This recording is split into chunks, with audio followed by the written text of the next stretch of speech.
সর্বপ্রথম যারা আপনারা আমাদের ডাকে সাড়া দিয়ে আজকের এই অনুষ্ঠানকে সুন্দর করে তুলেছেন, উপস্থিত হয়েছেন, সকলকে আন্তরিক মোবারকবাদ। যারা ফেনী, কুমিল্লা, নোয়াখালী এই 3 জেলায় সারা বাংলাদেশের বিভিন্ন স্থান থেকে, দেশ প্রবাস থেকে আমাদের এই প্রত্যন্ত জলবদ্ধ অঞ্চলগুলোতে আপনারা ত্রাণ নিয়ে এসেছেন, তাদের সকলের জন্য আমরা আল্লাহ তাআলার কাছে দোয়া করি। এবং যারা আমাদেরকে সবসময় সুপরামর্শ দিয়েছেন তাদের জন্য আমরা শুভকামনা করি। প্রিয় উপস্থিতি, উলামা তোলাবা ঐক্য পরিষদের সংক্ষিপ্ত পরিচিতি ইতিপূর্বে আপনারা শুনেছেন, আমি সেই কথা রিপ্লাই করছি না। আমি জানাচ্ছি যারা উলামা তোলাবা ঐক্য পরিষদ এদের যাকে যে কোনো সময় সাড়া দিবেন, আশা করি আপনারা সব কাজেই ইনশাআল্লাহ তাদেরকে সফল দেখবেন এবং আপনারাও সফল হতে পারবেন। প্রিয় উপস্থিতি, আসমানের নিচে জমিনের উপরে আম্বিয়ায়ে কেরাম আলাইহিমুস সালাতু ওয়াস সালামের পরে বর্তমান সময়ে সর্বশ্রেষ্ঠ মানুষ হলেন উলামায়ে কেরাম।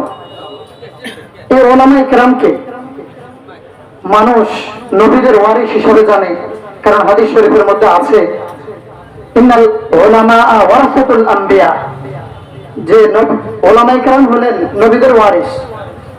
এই নবীদের ওয়ারিসদেরকে, এত সম্মানিত একটি জাতিকে, একটি সম্মানিত একটি সম্প্রদায়কে, একটা মহল সারা পৃথিবীতে তাদেরকে কলঙ্কিত করে রেখেছে, তাদেরকে জঙ্গি হিসাবে, অপরাধী হিসাবে, মানবতার বিরোধী হিসাবে সকলের সামনে উপস্থাপন করেছে।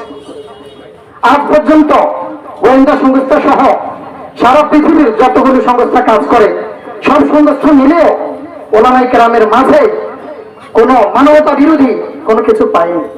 কারণ উলামায়ে কেরাম তো কোরআনের ধারক বাহক, তাদের মাধ্যমে আল্লাহ তাআলা এই দ্বীন ইসলামকে, কোরআনকে হেফাজত করবেন।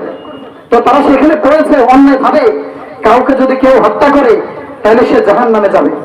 উলামায়ে কেরাম কখনো কাউকে অন্যায়ভাবে হত্যা করতে পারে না।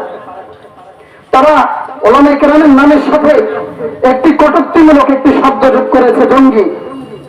জঙ্গি এই শব্দটা বলে তারা উলামায়ে কেরামকে কটাক্ষ করেছে, অথচ জঙ্গি শব্দ অর্থ হলো যোদ্ধা। যদি উলামায়ে কেরাম যদি সৎ কাজ করার কারণে যদি তারা জঙ্গি হতে পারে, তাহলে সারা পৃথিবীর যত মানুষ আছে সবাই তো জঙ্গি, সবাই তো যোদ্ধা। এই শব্দটা দিয়ে তারা আমাদেরকে কলঙ্কিত করেছে। আমরা সেই অবস্থান থেকে কিছুটা মুক্তি পেয়েছি, তবে আমাদের বুক এখনো শান্ত হয়নি।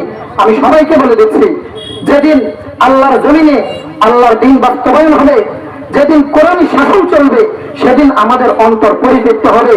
তার আগ পর্যন্ত মুসলমানের ঈমান পরিতৃপ্ত হতে পারে না। আল্লাহ তাআলা আমাদের সকলকে উলামা তোলাবা ঐক্য পরিষদ যখন যে কর্মসূচি দিবেন, যখন যে উদ্যোগ নেবেন, আমরা ইনশাআল্লাহ সকল উদ্যোগের সাথে সম্মতি পোষণ করব। আল্লাহ তাআলা আমাদেরকে তৌফিক দান করুন, আমিন। আসসালামু আলাইকুম ওয়া রাহমাতুল্লাহ।